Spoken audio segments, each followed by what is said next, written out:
Live from New Delhi, you're watching DD India Live, India's voice to the world. I'm Preeti Kaur. Coming up in the next 30 minutes. Pakistan stands exposed as 3 terrorists behind Pahalgam terror attack identified as LAT operatives. Houses of 2 terrorists involved in the attack demolished by blasts. India issues official notification on holding the Indus Water Treaty in abeyance. Revokes all visas except long-term Indian visas already issued to the Hindu Pakistani nationals. Indian Army Chief General Upendra Dwivedi is in Srinagar to review the security situation. Top commanders to brief him on the counter-terrorist measures. Leaders cutting across party lines condemn Pahalgam terror attack, assure the government of full support to take any action against terror camps. Global leaders stand in solidarity with India. Prime Minister Modi receives phone calls from France, Italy, Israel, conveying support over Pahalgam terror attack. Russian Foreign Minister Sergei Lavrov signals readiness for Ukrainian deal. Calls Trump the only leader who understands Russia's demands as Trump urges Putin to halt airstrikes after deadly Kyiv attack.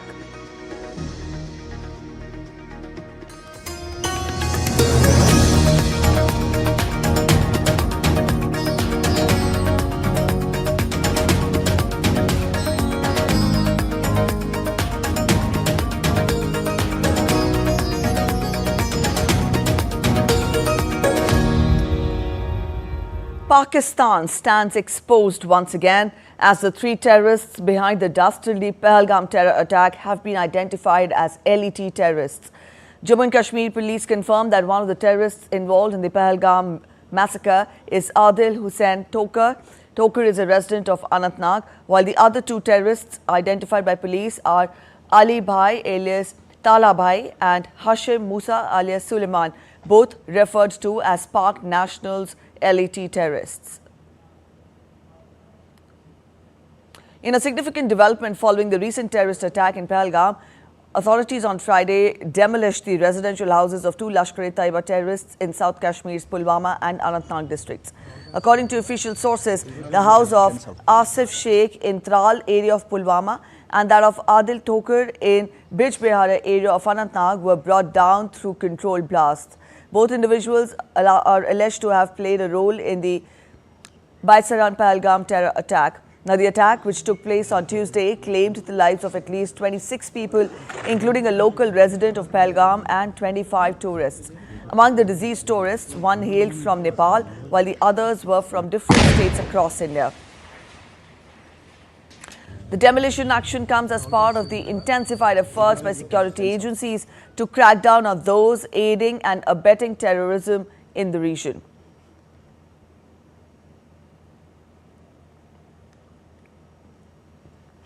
India's Army Chief General Upendra Dwivedi has reached Srinagar and is being briefed by the 15th Corps Commander on the security situation and actions being taken by the formations against terrorists inside own territory and Pakistan Army attempts to violate the ceasefire along the LOC. During his stay in Srinagar, the Army Chief is expected to meet the DG of Jammu and Kashmir Police and the Lieutenant Governor of Jammu and Kashmir. Army Chief will later fly to Udhampur to meet Army Commander, Northern Command. General Dwivedi will assess the ground-level conditions and conduct a high-level security review meeting with local army commanders. The focus will be on strengthening counter-terror operations and preventing further attacks in the region.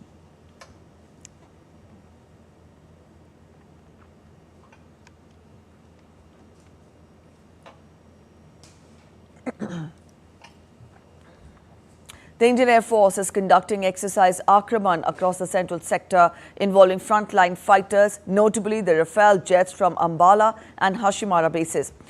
The drills feature complex ground attack and electronic warfare missions with assets mobilized from multiple bases including the east. The IAF is training the varied terrain, enhancing its tactical edge with advanced missiles like Meteor, Rampage and Rocks. Taking place amid heightened India-Pakistan tensions post the Pahalgam attack.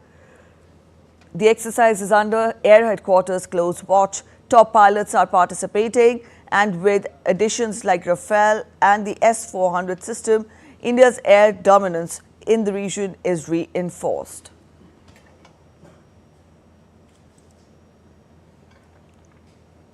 India on Thursday officially informed Pakistan about its decision to keep the Indus Water Treaty in abeyance with immediate effect. A day after India announced a series of measures against Pakistan in the wake of Pahalgam terror attack, a senior official of the Ministry of Jal Shakti wrote to her Pakistani counterpart, conveying that the Indian government has decided that the Indus Water Treaty 1960 will be held in abeyance with immediate effect.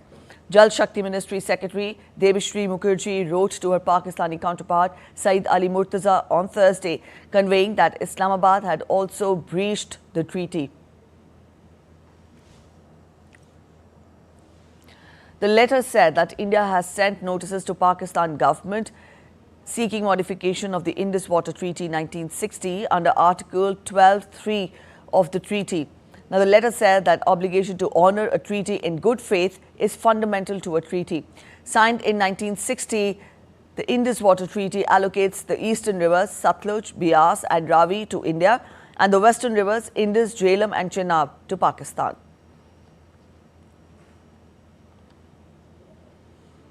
Indian Embassy in Washington on Friday issued a statement defending its decision to freeze the 1960 Indus Water Treaty with Pakistan and asserting that cooperation cannot continue with a nation responsible for civilian casualties. In a statement issued in the wake of brutal terrorist attack in Pahalgam, India said, and I quote, "The Indus Water Treaty was concluded by India with Pakistan in the spirit of goodwill and friendship in 1960. Pakistan, through its well-documented state-sponsored terrorism directed against India, has corroded the spirit." The statement further said that India cannot be expected to continue to cooperate with the country which is responsible for killing innocent civilians.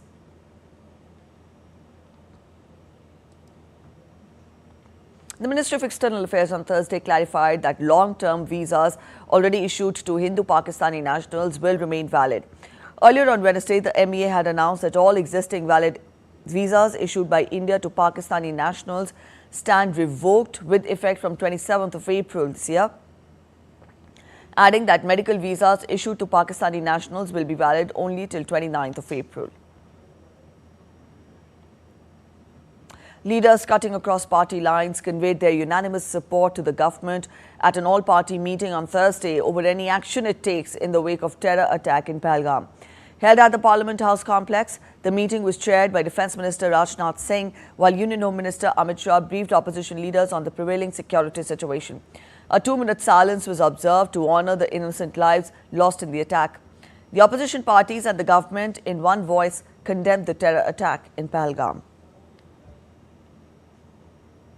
ने अपने अपने विचार को रखा और एक चीज़ सामने में आया कि देश को एकजुट और एक आवाज़ में खड़ा रह करके बोलना चाहिए और आतंकवाद के खिलाफ में एकजुट हो करके भारत को लड़ाई लड़ना चाहिए, ये सब ने माना है। सब पार्टी ने कहा कि सरकार के साथ है और आतंकवाद के खिलाफ इस लड़ाई में सारे पॉलिटिकल पार्टी सरकार के साथ खड़ा है और पूरा देश खड़ा है।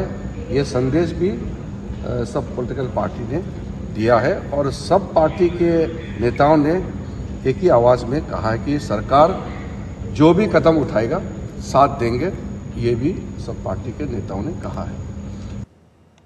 As the nation bids farewell to its loved ones who lost their lives in the Pahalgam terror attack, survivors of the attack recollect the horrific ordeal. Naksh Kalathia, son of deceased Shailesh Kalathia, revealed that the terrorists recorded the killings on their body cams. Naksh's father, Shailesh Kalathia, a banker at SBI's Kandivali branch in Mumbai, was among the 26 victims. The boy, along with his sister Neeti and mother Sheetal, survived the massacre. हम कश्मीर में पहलगाम में गए थे। हमने पहलगाम में 5 point देखे थे। उसमें जो मिनी स्विट्जरलैंड है सबसे टॉप वाला था, उधर हम गए थे। तभी गन फायरिंग की आवाज आई थी, हमें लगा कुछ हुआ था। हमने पूछा भी वो रेस्टोरेंट वाले से कि क्या हुआ, उन्हें भी कुछ नहीं पता था।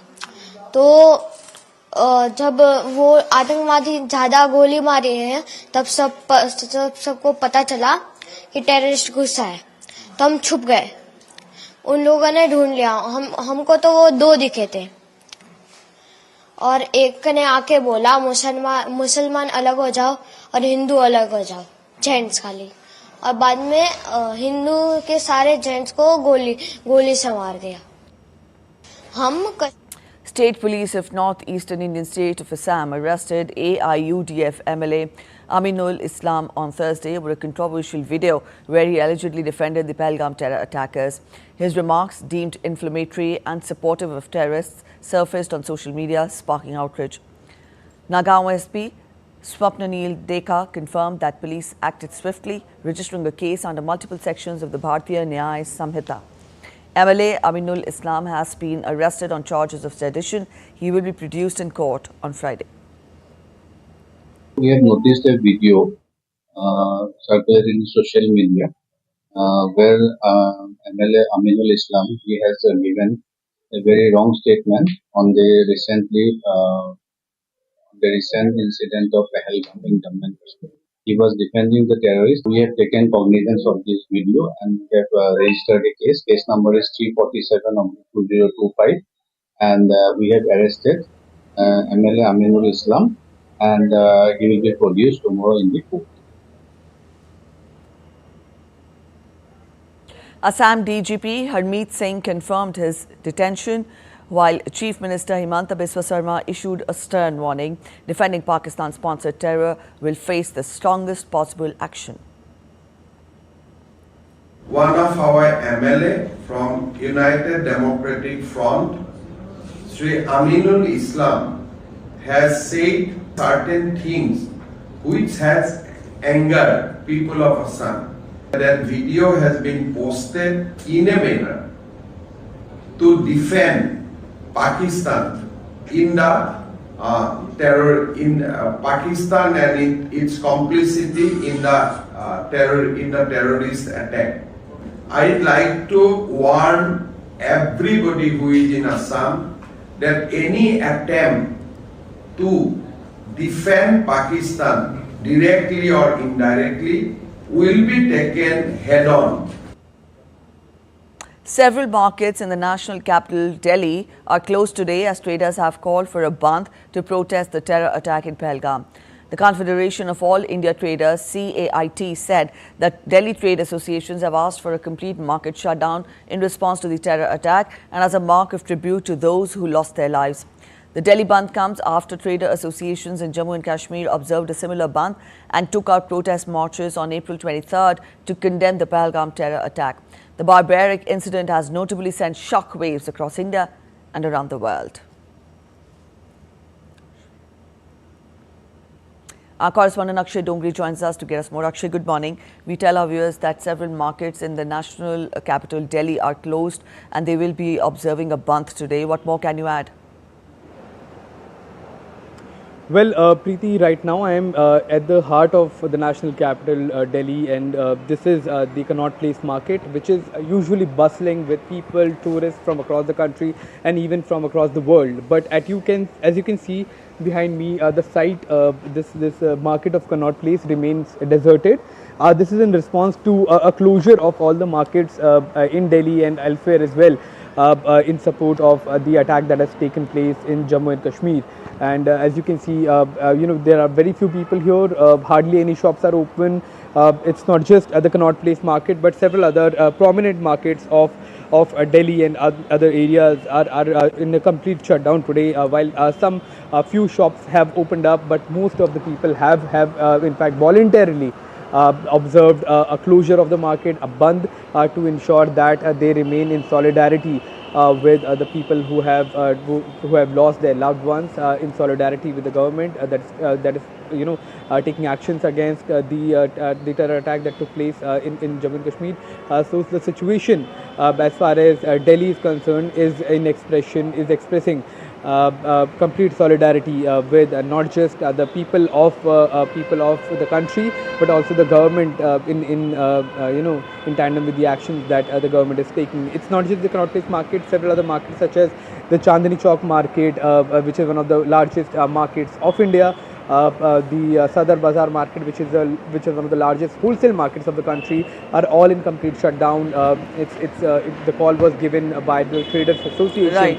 and some leaders of the ruling dispensation, but the act of people voluntarily, there is no enforcement of these shops, so nobody is standing here asking people to shut down their shops. People are doing it voluntarily, and perhaps that speaks a lot about the resolve Yes. that not only the government has but the people as well. All right, Akshay, is this a one-day band that is being observed across markets in the national capital? What more can you add to this? And also, do we know of any marches that are being conducting? Because you've told us that people are voluntarily shutting down their shops in tandem with the government actions. Do we know of any peaceful marches or candlelight marches that are also expected to be carried out? Well, they have been taking place ever since the attack took place. In several places, staggered candlelight marches, several protests, silent protests. Nobody is breaking stuff, or nobody is lighting fire to things. People are just silent. People are mourning the Indians who have lost their lives in that dastardly attack. And while the question was also about how long this band or this closure of markets will be observed for, then it is for just one day, and after today the markets will open. But even in a day, the losses expected to traders is to the tune of about 1,500 crore rupees.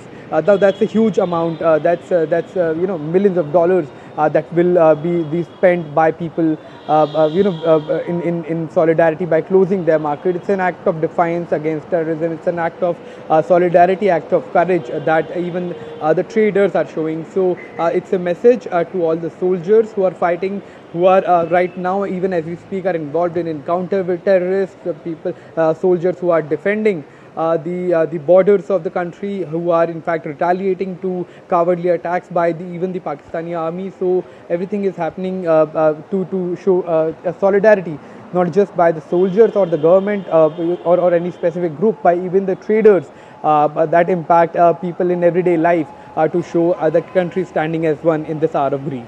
All right. Thank you so much, Akshay, for joining in with those details from Delhi. And protests and candlelight marches were held across multiple Indian cities on Thursday as citizens, students and political groups condemned the recent terror attack in Pahalgam, Jammu and Kashmir, which left 26 people dead. Students of the Government Degree College for Women in Anantnag marched down the town, condemning the attack.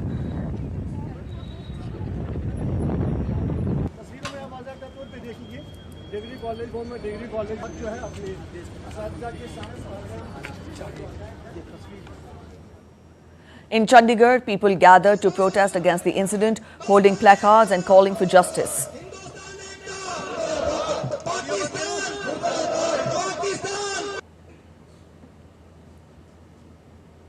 In Ayodhya, Uttar Pradesh, a candlelight march was organized to honor the victims of the Pahalgam terror attack.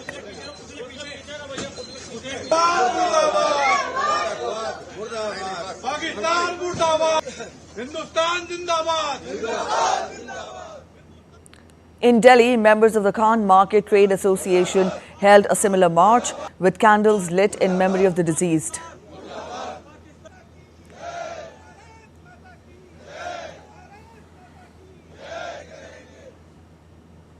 In Bhubaneswar, the BJP Yuva Morcha conducted a protest march condemning the attack.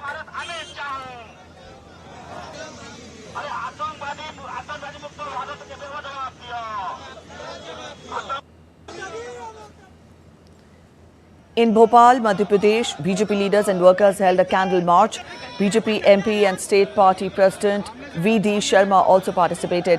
The attack, which targeted tourists in the Baisaran meadow of Pahalgam, claimed the lives of 25 Indian nationals and one Nepali citizen, leaving several others injured.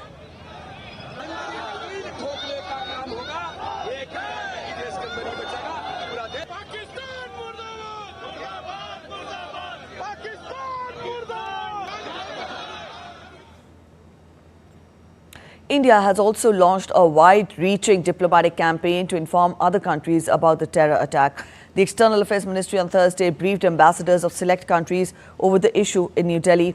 Foreign envoys of nations including Germany, Japan, Poland, UK and Russia were among those who were briefed.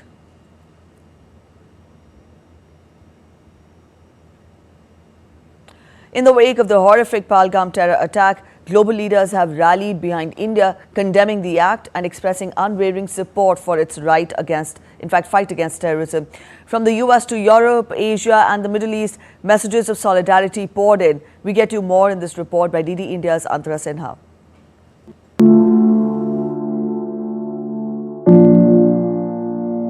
Following the horrific terrorist attack in Jammu Kashmir's Pahalgam, world leaders have expressed solidarity with India in calls to Indian Prime Minister Narendra Modi. More than 150 nations have condemned the heinous attack. Conveying deep condolences in a telephonic conversation to the Indian Prime Minister, US President Donald Trump reaffirmed unwavering support for India's fight against terrorism. President Trump strongly condemned the terror attack and expressed full support to India to bring to justice the perpetrators of the attack. Trump said India and the United States stand together in the fight against terror.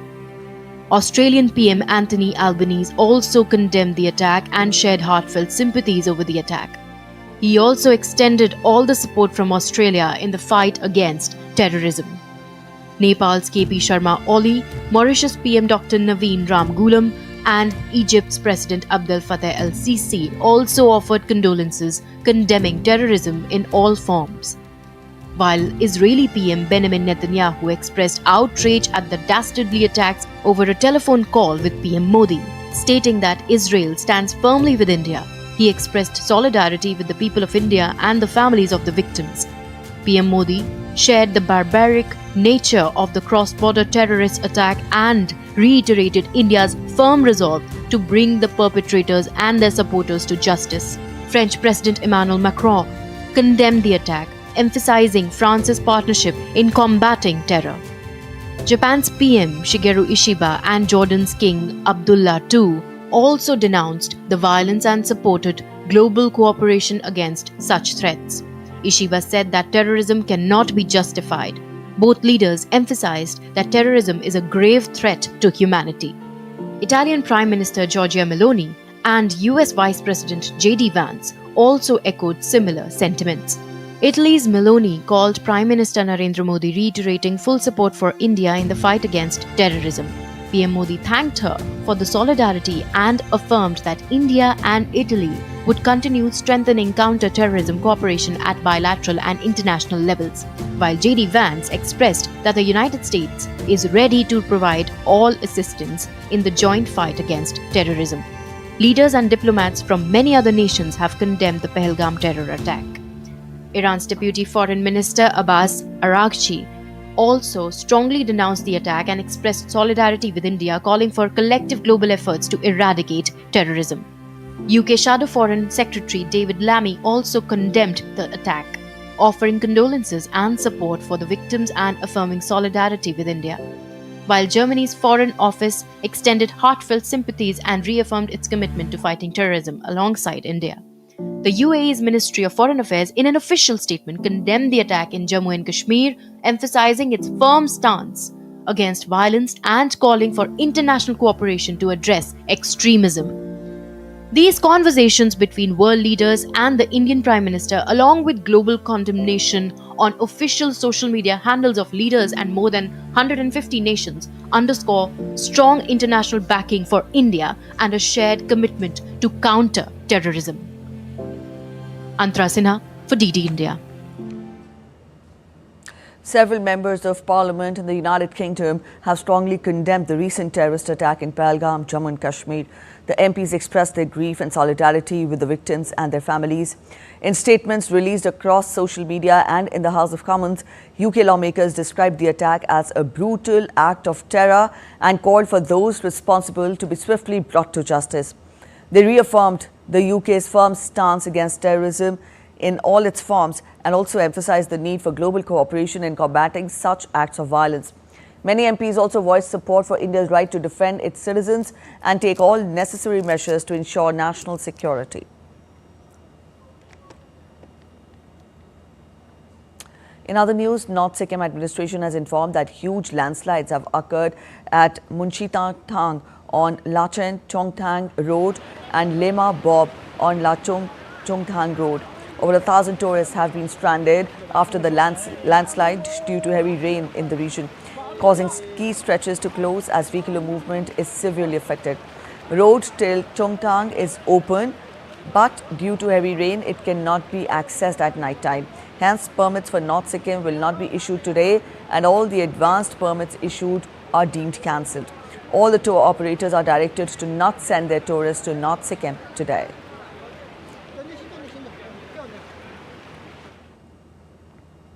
Russia's Foreign Minister Sergei Lavrov on Friday claimed that the country is close to reaching a deal with the US to end the conflict in Ukraine. Lavrov said that Moscow is ready to do a deal on its conflict in Ukraine after Donald Trump urged Putin to halt the attacks in a rare rebuke following the deadliest strikes on Kyiv in months. Lavrov's remark comes after Russia launched a deadly barrage of attacks in Ukraine's capital city, Kyiv, that killed 12 people. Well, the President of the United States believes, and I think rightly so, that we are moving in the right direction. The statement by the President mentions a deal, and we are ready to reach a deal, but there are still some specific points, elements of this deal which need to be fine-tuned. US President Donald Trump said that he is not happy after Russia launched attacks on Kyiv in 9 months, telling President Putin to stop as he attempts to push Ukraine to agree on a ceasefire proposal. The Ukrainian capital came under one of its heaviest attacks this year, with Russia launching drones and missiles overnight, killing at least 12 people in the Ukrainian capital, Kyiv. Trump's direct appeal to Putin came after Ukrainian President Zelensky urged the country's allies to put more pressure on Russia to put an end to the war. Trump told reporters at the White House that the administration was applying a lot of pressure on Russia and reiterated his displeasure with the attack. The president added that Washington was also pressurizing Kyiv. We're putting a lot of pressure on Russia. And Russia knows that, and some people that are close to it know, or he wouldn't be talking right now. The Prime Minister understands that better than anybody. He wouldn't be talking right now. He's talking, and we're putting a lot of pressure. I think he wants to make a deal. We're going to find out very soon, but it takes two to tango. And you have to have Ukraine want to make a deal too, and they're being hit very hard, and I do believe they want to make a deal. All right, that's it in this edition of DD India Live. But let us know your thoughts on the news of the day. For those of you on the go, you can get all the latest news and updates from India and across the world on the DD India mobile app. This app is available on both Android and iOS platforms, and you can download the respective QR codes. We'll be back with more news as it breaks here on DD India. I'm Preeti Kaur signing off, and from all of us at In Delhi, thanks for watching DD India Live.